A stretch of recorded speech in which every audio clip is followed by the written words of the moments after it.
So theorem 7 states that if we have A equal to B times Q plus R, then the GCD of A and B is going to be equal to the GCD of B and R. So if we've used the division algorithm to find our Q and R values, then R is going to be less than or equal to B. Q will be the quotient, R is the remainder, and our remainders are going to be less than the B value that we have there. And so when we're finding the GCD of B and R, we have smaller values. At least R is smaller than A. And so those are going to be, or at least they should be, easier to find. And we can apply this multiple times. And we'll see an example in just a minute here that we're going to apply this theorem. If we're trying to find the GCD of A and B, we'll apply the division algorithm, and then we'll look at the GCD of B and R.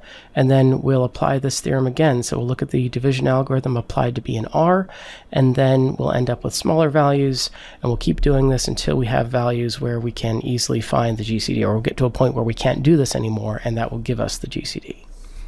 The next theorem that we need to go through this process is Bézou's theorem. So if we have integers A and B, we'll say that they're positive integers. Then there exists integers U and V, and these are not necessarily positive. In fact, we'll see later on when we're using this in the GCD algorithm that we'll have that they are going to be opposite signs. One will be positive, one will be negative. But there exists integers U and V such that the GCD can be written as A times U plus B times V. So we can write the GCD as a linear combination of A and B, the GCD of A and B as a linear combination. And we're going to call these Bézou's coefficients. And there's an implication here, and let me maybe just rewrite the statement with the implication stated a bit more obviously. So if the GCD of A and B is equal to, let's say, D, then there exists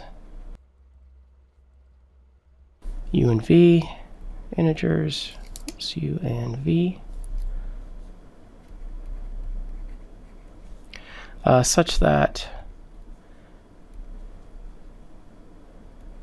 A times U plus B times V is equal to D. So we have our if-then statement here. So if this, then we get that. The implication does not hold in the other direction. So if we have U times V plus, or sorry, this should be A times U. If AU plus BV is equal to D, then GCD of A and B is equal to D. This implication is not necessarily true. And I left off a little bit, but if there exists integers U and V such that AU plus BV is equal to D, it's not necessarily true that the GCD is going to be equal to D. So for example, as we've seen before, the GCD of 8 and 12 is equal to 4, and the linear combination of 8 and 12 that gives us 4 is the following. So we can take 8 times -1 plus 12 times 1. That's equal to 4. And we'll talk about how we can find the U and V, but this is a simple enough example that you can just sort of look at it for a little while and figure out what they need to be. So we can find a linear combination of 8 and 12 that gives us 4. However, I could write, let's just say I multiply everything through by 2. So 8 times -2 plus 12 times 2. That's equal to 8. So I find a linear combination of 8 and 12 that's equal to some value, whatever combination you want to take. Well, then it's not necessarily true that the GCD is equal to 8.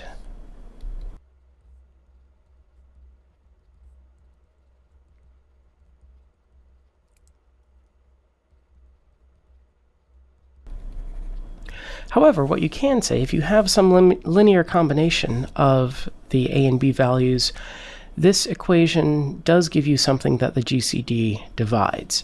But we can say that the GCD of 8 and 12, whatever it is, if we didn't know that it was equal to 4, we at least know that it divides 8. And so then you can look at the different possibilities. So things that divide 8, well, that's going to be 1, 2, 4, or 8. So then we know that the GCD of 8 and 12 is going to be one of those values, and it happens to be 4.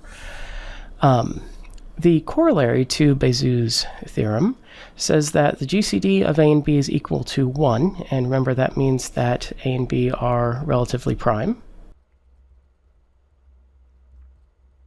So if you see relatively prime, you know that this result holds. And here we have an if and only if. So the GCD is equal to 1 if and only if there exists integers u and v such that a times u plus b times v is equal to 1. So in one direction, if the GCD is equal to 1, then Bézout's theorem tells us that there exist integers such that we can write a times u plus b times v and get that equal to 1. We can write down a linear combination that equals 1. In the other direction, if we have integers u and v such that au plus bv is equal to 1, then if we didn't have 1 there, we wouldn't know that the GCD was equal to 1. But we know that the GCD, if the GCD divides that value, well, the only positive integers that divide 1 are 1 itself. So there's only one possibility there.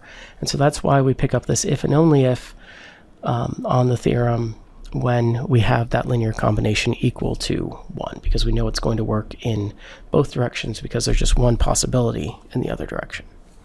So let's look at an example, and we'll have a more efficient way of doing this process on the next page, but let's just sort of go through it by hand.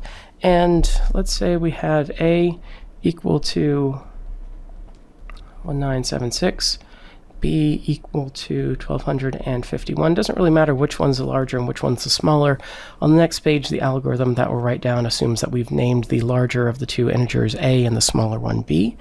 And we want to compute the GCD of these two and also find Bézout's coefficients.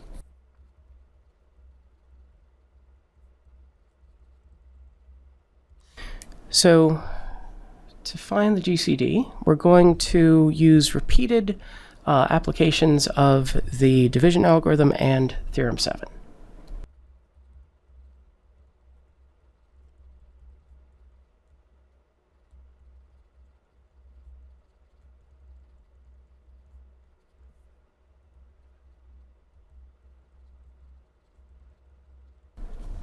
So we'll start by taking 1976, and with the division algorithm we can write that as applying that with 1251. That's 1251 times 1 plus 725 as the remainder. That's fairly easy to see that I can't get two multiples of 1251 out of 1976, so then we can just subtract to figure out what the remainder is. And then we're going to apply the division algorithm again. So we're saying that the GCD of 1976 and 1251 is the same as the GCD of 1251 and 725. That's what Theorem 7 is telling us. So we can apply the division algorithm to 1251 and 725. And once again, it should be fairly easy to see that I can only get one multiple of 725 of 1251. If you have numbers where it's not as easy to see exactly what multiple you have, you can just go through and do the long division and figure out what that quotient is and get your remainder. And here we have a quotient of just 1 and a remainder of 526. And so then we're going to apply the division algorithm again to 725 and 526. So the GCD of 725 and 526 is the same as the GCD of 1251 and 725, and that in turn is the same as the GCD of 1976 and 1251. So we're going to keep going through this process until we get to numbers that are small enough that we can figure out what the GCD is.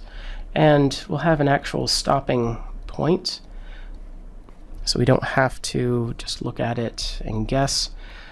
So once again, we get a nice easy quotient, and we'll keep going through this process. Now I'm going to take 526 and our remainder from the last line, 199. Here we get a quotient of 2, a remainder of 128.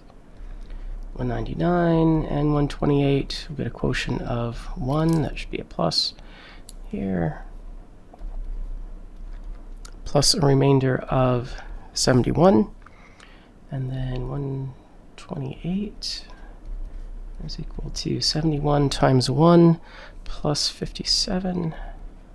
71 is equal to 57 times 1 plus 14. Finally getting into some smaller values here. 57 is equal to 14 times 4 plus 1. And now we've gotten to a place where we can, looking at our last two values. So GCD of 14 and 1 is going to be just 1. But the last step, and the way that we'll know in general where we can stop, we're going to apply it one more time to 14 and 1. So 14 is going to be equal to 1 times 14 plus 0. In general, once you get a remainder of 0, then you stop.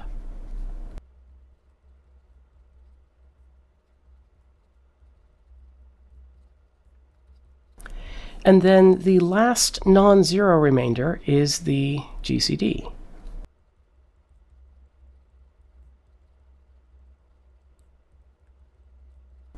And that's the GCD all the way back. So 1 is the GCD of 1 and 14. It's also the GCD of 71, of 57 and 14. It's also the GCD of 71 and 57, also GCD of 71 and 128, of 199, 128, 199, and 256, of 250, or 526, of 526 and 725, of 725 and 1251, and finally it's the GCD of 1251 and 1976. So taking theorem 7 and basically applying that back all the way to our original pair.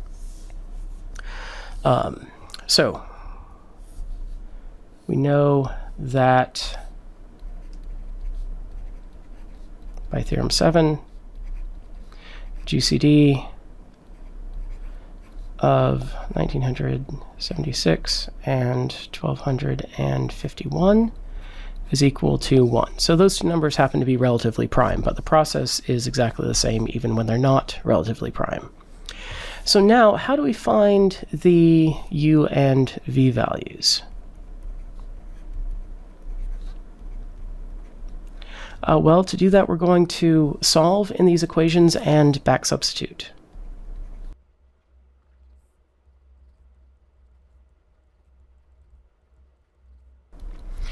And what I mean by that, we're going to start with our last equation here. And I want to write the smaller of the b and r values in terms of the GCD and something larger. So in this equation, we're going to write 14. Sorry, we're going to write 1, so we're going to solve for the GCD.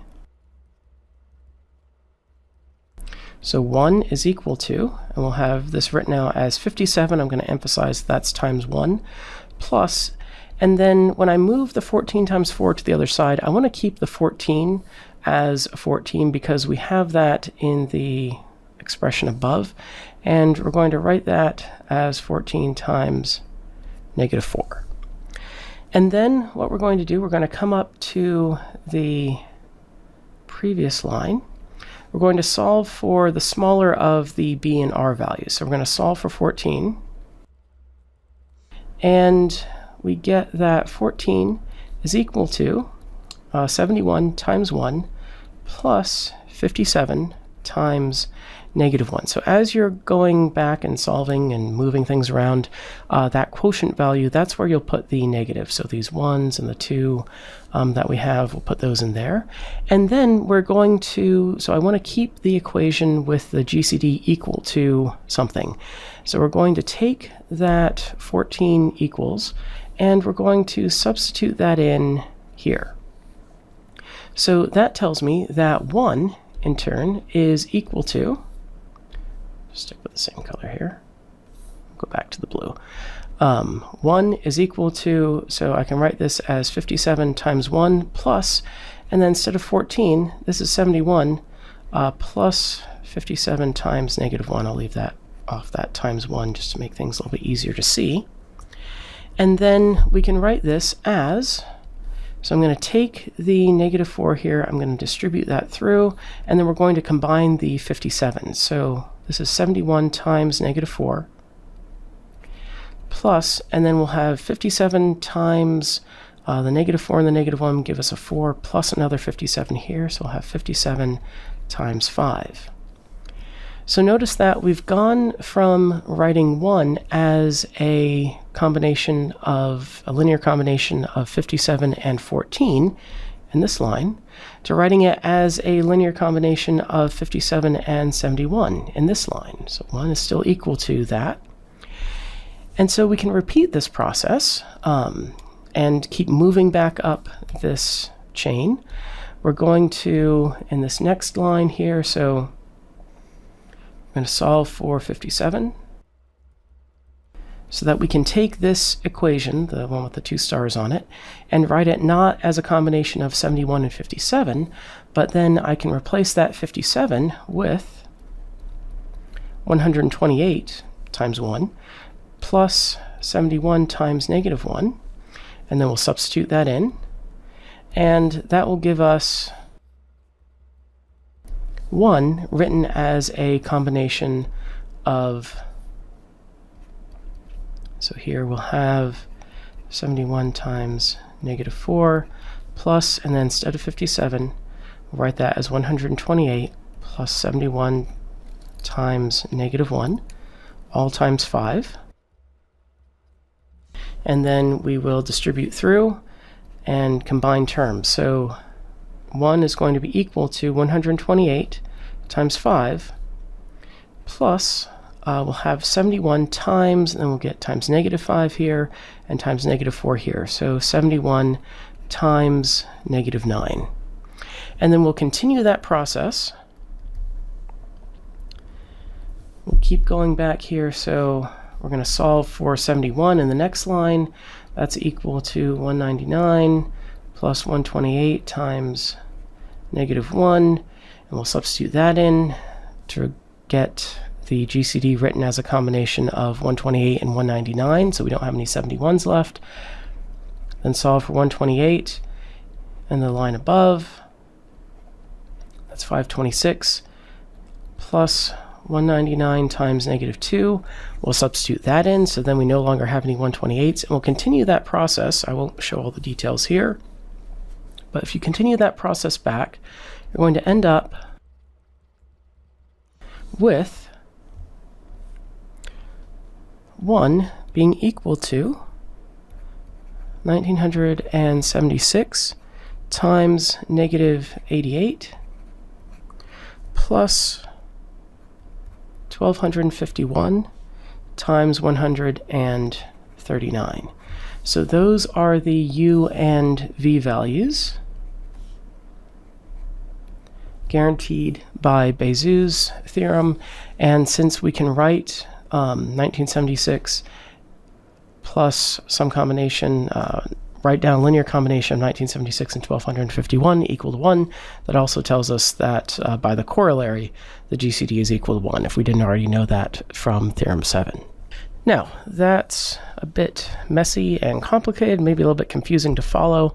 And as you're going through this, particularly as you're first starting out and you're not maybe quite used to the process, it's easy to maybe absorb the negative into the wrong place, or to combine terms that you're not wanting to combine because it'll make things disappear later on. So we have an algorithm stated on the next page that helps us to keep track of these coefficients as we build back up. Also allows us to go through the process of finding the GCD a little bit more efficiently. So let's go ahead and look at that. This is called the extended Euclidean algorithm. The book talks about it a little bit. I think they more or less show this process that I've just gone through. They mention the extended Euclidean algorithm and the recurrence that defines it in an exercise, but they don't really do any examples of it. So I'm going to go through and talk you through the process. We won't do a full proof, but this will give you some idea of how we're going to do this more efficiently. So finding both the GCD, which isn't going to be that much faster than going through what we did above. We're doing the same steps, but then for finding the Bézou's coefficients, this will be an easier way, a much easier way to keep track of everything. So we're going to set up a table. The first column in that table is going to consist of these indexing values, and you don't need to know how far you're going to go initially. Just start drawing the table. We're going to start indexing at -1. The first two rows in the table, we're going to have our remainders listed as just the A and the B values. As we're writing out the table, we're assuming that A is greater than B, so just look at how your numbers are labeled. If the larger one is labeled as B, then you need to switch these around and just make sure that the larger goes in the first row and the smaller of your two starting values goes in the second. And you may ask, what if they're equal to each other? Well, if they're equal to each other, then you don't need this because the GCD is equal to the number itself, and you can write it as 1 times one of them plus 0 times the other. So you don't need this if they're actually equal. So put the larger one in the first row, the smaller one in the second row, start your indexing at -1 so that when we get to an index of 1, we're actually moving on to new remainders and quotients. And then you're going to go through and you're going to start filling in the remainders and quotients that you get from applying the division algorithm to the previous two rows. So R1 and Q1 are the remainder and the quotient that I get from using the division algorithm on A and B. So we're going to write those down. And then when we get to the row that's indexed as 2, we're going to apply the division algorithm to the remainders in the previous two rows. So the remainder and quotient that we get from using the division algorithm on B and R1, I'm going to write those down as Q2 and R2. And then the third row, we'll apply the division algorithm to R1 and R2, write down the quotient remainder that we get there, and we'll continue this process. So that's what we're writing out here. The remainder in the R and I minus 2 column is going to be equal to the quotient remainder from the previous two. So we're going to go through that process all the way down. And then when we get to the end, we'll stop when we get to a remainder of 0. And you actually don't need to write down the quotient in that step once you realize you've got a remainder of 0. We're not actually going to end up using the Q sub n plus 1 because the last non-zero remainder is your GCD. So the nth column, we're calling it here, or the nth row rather, is going to have the GCD in that second column there. But your last non-zero remainder is the GCD. So once we've found all of those, again, as it says here, R sub I is the remainder when the division algorithm is applied to R sub I minus 1 and R sub I minus 2, so the previous two values. And we can write those out in either way, however we want to arrange that. If we want to write R sub I minus 2, this is if you're writing down the division algorithm, you'd have the largest value from 2 rows back as a quotient times the remainder from 1 row back, which is going to be smaller than the one from 2 rows back, plus the current remainder. Or we can rearrange that and solve for the current remainder in the ith row. And that's what we were doing back here. We're solving for the remainder in the current row. So 14 was equal to 71 plus 57 times negative 1. 1 was equal to 57 plus 14 times negative 4. And so you can see that showing up here. And then to compute the u and the v at each row, and this is maybe a little bit less obvious in terms of how it relates to what we're doing up here, because we're sort of working from the top down rather than from the bottom back up. But as we build up these coefficients, you'll notice a bit of a pattern here. So we've got the 14 times 4 here, we've got it times 1 over here, and so those get combined. We end up with the 14 times negative 4. We have that negative there. Going into the next row, it's maybe a little more obvious. We've got 71 times negative 4. So we see this 4 from earlier appearing again. And then we've got that times 4 plus the 1 over here. We've got that 5 times 57. So this 57 is showing up as a combination of the coefficient here and the coefficient from down here from that previous remainder. And as you go back through, as we continue to multiply through, substitute in, and then combine terms, we have this sort of recurrence building up. And the process here is saying that the u on the previous, the u on the current row that we're looking at, so for instance u sub 1, is always going to be equal to the u from 2 rows back minus the u from 1 row back times the q of the current row. And this will be a little bit easier to follow as we start going through an example here. But the u that you're trying to find is always defined as the u from 2 rows back minus the u from 1 row back times the current q. And we have the same sort of recurrence that defines our v sub i's. It's always going to be equal to the v from 2 rows back minus the v from the previous row times the q in the current row. So in both of these, we have the q from the current row. And then to set up the initial u and v values, because I need to know at least 2 of them before I can start applying this recursion. And so you're always going to have your u sub negative 1 and your u sub 0 defined as 1 and 0. And then the v sub negative 1 and the v sub 0 are going to be the opposite of that. We'll have v sub negative 1 is 0 and v sub 0 is defined to be 1. So you're always going to start with 1, 0, 0, 1 in your u and v columns there. And then beyond those, you'll apply this recursion. So in the first 2 rows, we're basically setting everything up. We're going to write in our a and b. We don't need to do any calculations. We're given those. We won't have any quotients in that row because we aren't actually applying the division algorithm yet. And then our initial u and v entries are always going to be the 1, 0 and then the 0, 1. And then from there, we'll apply that recursion. So let me go through the example that we just did following this process, and I'll try to show the details, at least in the first few rows, of computing the u's and the v's.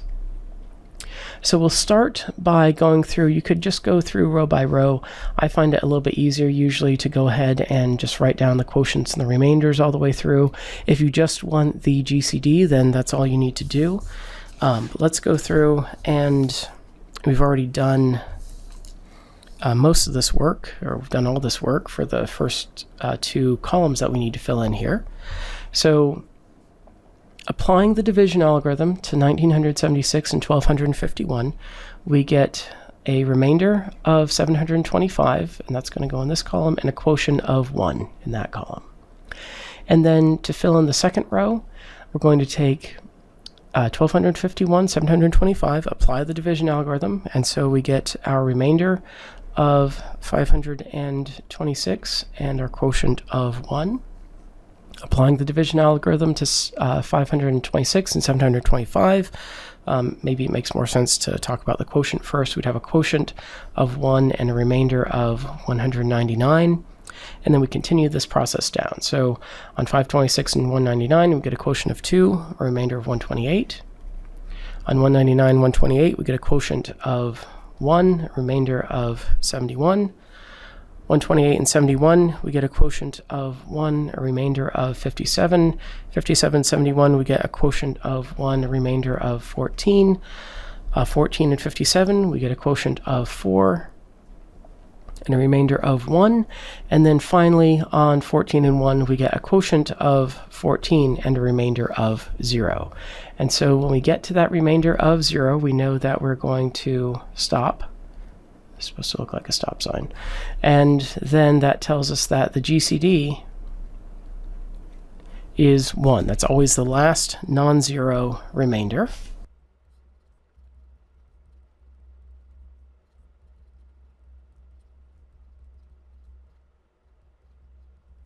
And then we're going to go back and fill in our U and V values. So let's compute the UI and the VI. And sorry if you hear me repeating things throughout this. Occasionally I'm pausing to look at my notes or do something else, so I may repeat myself a little bit. But anyway, on this first example, let me go through and I'll just go ahead and compute the U sub i's and the V sub i's, showing you all the details on here. So you can follow along, and then in the next example I'll just talk through it but not actually write out the full calculation. So the U sub 1, that's going to be equal to U sub 1 minus 2. So that'll be our U sub negative 1, which is equal to 1, minus, and then we'll have the U sub 1 minus 1. So U sub 0, so the U from the previous line, times the quotient from the current line. So we'll have 1 minus 0 times 1. And you'll notice that we're always sort of following that same kind of pattern. We'll have this value minus 0, or minus this one times this one. We've got that minus in there using the highlighter. When we get to the next row, we'll have this minus that times that, and so on, and that pattern is going to follow all the way down. So this will be equal to just 1. And you'll notice that the U sub 1 is always going to be equal to 1, because irrespective of what Q sub 1 was, it's getting multiplied by 0, and so this term that we're subtracting is always going to be 0. So you know that we'll have 1, 0, 1, in fact, as the first entries in the U line. But I only need the first two in order for the recursion to kick in. And then let me continue down and just compute all of the U's first. So U2 is going to be equal to 0, this U from 2 lines back, minus 1, the U from the previous line, times the quotient in the current line, which is 1. So that'll be equal to negative 1. U3 is going to be equal to U sub 1 from 2 lines back, so that's 1, minus, and then we'll have negative 1 times the quotient in the current line, which is 1. So we end up with 2. Our U sub 4 is going to be equal to negative 1, the U from 2 lines back, minus the previous U of 2 times the quotient in the current line, which is also 2. So we get negative 5. In the next line, let me leave myself a little bit more room. This U sub 5 is going to be equal to negative 5 minus, or sorry, that should be a 2. U from 2 lines back, minus, and then we'll have negative 5, the U from the previous line, times 1.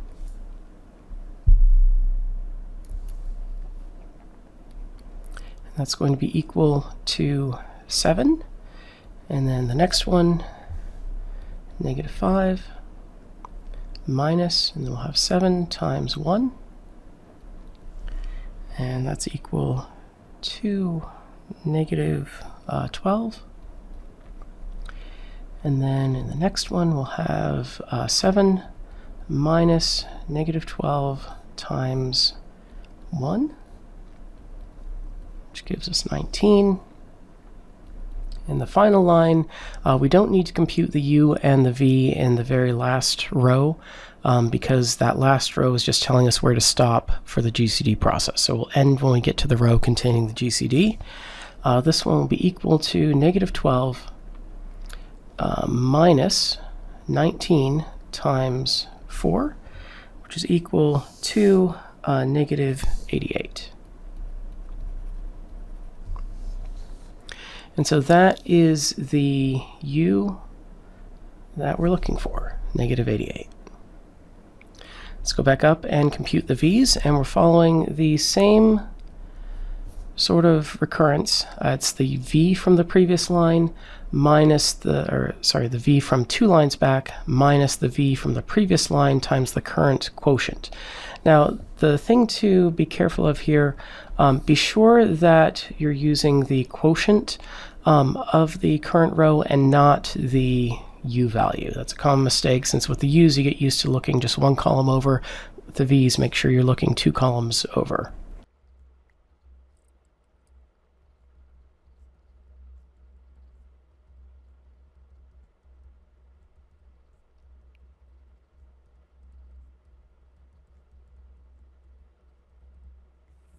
And then continuing that recursive process, here we end up with negative 1. Notice that the v sub 1 is always going to be the negative of that first quotient, but we don't know that it's always going to be equal to the negative 1 that we got here. The u is always going to be 1 because of that 0, but the v sub 1 is going to be different depending on your example. And then v2 is going to be equal to 1 minus negative 1 times 1. Again, the v value from 2 lines back minus the previous v times the current quotient. And so we end up with 2. And then we'll just continue this process. So negative 1 minus 2 times 1 gives us negative 3. 2 minus negative 3 times 2 gives us 8. And then we end up with negative 3 minus 8 times 1, which is negative 11. 8 minus negative 11 times 1 is 19. Negative 11 minus 19 times 1 is 30. And then finally, in the last one, we end up with 19 minus 30 times 4. Oh, and that should have been a negative 30 in the last line. So minus negative 30 times 4, and that gives us a positive 139 there. One thing to notice as you're going through this process, I am alternating the plus minus. We have positive 1, negative 1, positive 2, negative 5, positive 7, negative 12, positive 19, negative 88. And we have the same alternating plus minus pattern all the way down with the v's. In general, that's always going to be the case. And notice that the u's and the v's are always going to be the opposite sign from each other. We'll have a positive times a non-positive, I guess, if you want that pattern to continue in the first two. So one of them will be positive, one of them will be non-positive all the way down. And going back up here, turns out that any line in the table, the remainder at that line should be equal to a times the v from that row plus b times, or a times the u from that row plus b times the v from that row. So you can check your work. You don't have to wait until you get to the end. It should be true that the GCD is equal to your a value, in this case 1976, times the last u, plus your b value, 1251, times the final v, 139. You can run that through a calculator and check that that works out. But it's also true that, say, if I go back up here, 71 is going to be equal to 1976 times 7 plus 1251 times negative 11. So if you get to the end and things don't work out, that's one way that you can go back and sort of check your work. If you look at any individual row and realize that the remainder there is not equal to a times the u from that row plus b times the v from that row, then there was a mistake either there or somewhere leading up to that point. But in general, we're interested in that final rows combination that gives us the GCD as a combination of A and B. So let's go through one more example. This one will be a little bit shorter. There may be some extra rows there if you want. Maybe try working through this one on your own first before watching me work through it. So right now, if you pause, work through it on your own, and then come back to it, I'll go ahead and work through it here. If we're looking at 81 and 64, again, always put the larger of those two values as your r sub -1 and the smaller as the r sub 0. And then if we divide 81 by 64, we get a quotient of 1, a remainder of 17. Divide 64 by 17, you get a quotient of 3 and a remainder of 13. 17 divided by 13 gives a quotient of 1, a remainder of 4. 13 divided by 4 yields a quotient of 3 and a remainder of 1.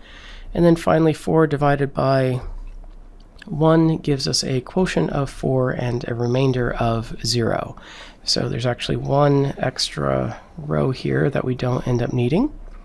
So our last non-zero remainder is the GCD. So once again, we have two relatively prime values. It's not always going to be the case, but here we get a GCD of 1. So if that was all that we were interested in, we would just stop there. I don't need to compute the Q or the U and the V's rather in the last row that has the 0 remainder in it. We just need to go up to the GCD row.